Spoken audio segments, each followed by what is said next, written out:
Okay, so has anybody else noticed what has happened today?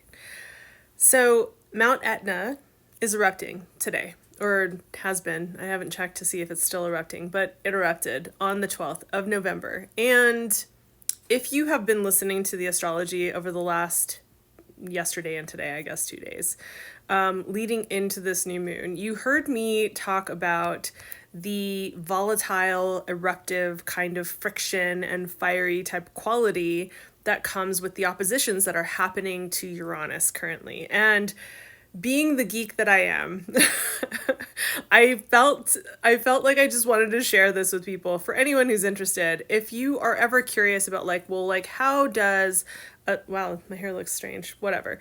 How does astrology actually show up and in the world? What are some examples of how we can see this show up, right? So, it can show up definitely in our personal lives if your natal chart is showing, or if your natal chart is has planets in the degrees of where those transits are happening. Definitely you'll feel that more. But I talk about how you also will see this outside of yourself, like out in the world. And it's not always necessarily with people. Sometimes it's with nature, right? And so when I was talking about the quality of Mars opposing Uranus and how we would be feeling that for several days, this is an example of what that looks like. And I'm just kind of giddy about it. Like, no one's being hurt as far as I saw in the articles that I looked at.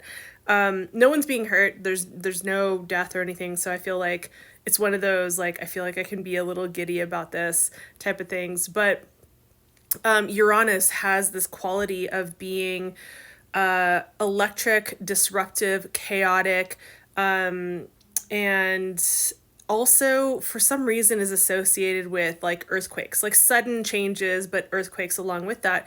And there has been a history of Uranus having some kind of impact on the Ring of Fire. And so we see this here, right? That's one example. But then we also are looking at, like, okay, that's just Uranus, but fiery ass Mars, who is volatile and eruptive and caustic and very fiery, can be explosive, right? All of this. You put those two energies together, and so I just think that's really cool. And then also, when we are looking at what else is happening with like leading into this new moon, which we haven't yet reached yet at the time of me recording this, we haven't reached the peak of the new moon quite yet. We have a few more hours to go here. And we have the sun moving from after the new moon, right? The new moon and the sun are going to be 1 degree away from opposing Uranus, but it's going to continue moving to oppose Uranus directly. And what is the sun? Fiery.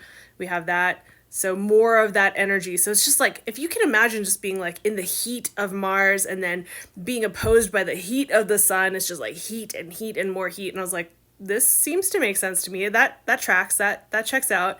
And then we also have, over the next few days, the sun is moving towards, after this new moon peak that we get, it's going to move towards a conjunction with Mars in a Cazimi. And so I'm just kind of like, and it's still going to be within range of being effective with Uranus. So I just think it's really interesting to see, like, this is one of those things where we get to see, it doesn't have to be like on a collective level as far as people. It can also be nature based. And I just kind of wanted to bring that to people's attention. I just think it's a really cool example. So if you haven't checked out the video that I did explaining the yesterday's transit, I have that on my YouTube channel, but I also have a video that I put out earlier today about the new moon. But it's not just the new moon, it's like leading up to the new moon and what's happening after the new moon and what we can see going forward after that. So if you haven't checked that out, go check that out. I don't know why I feel like I'm being shadow banned on like all the platforms right now, because like suddenly I went from like hundreds of views to like 4. It's weird. It's so weird. So if you see this, go check it out. If you see this later, nerd out, go look at it in the past on like an astrology, like astro.com or something like that. So anyway, I hope that your new moon buildup is going well. And Yeah, I hope you have a good night, and I hope that this was an interesting slash fun example, especially because nobody's being hurt in the process. So I will see you guys in the next one. Bye.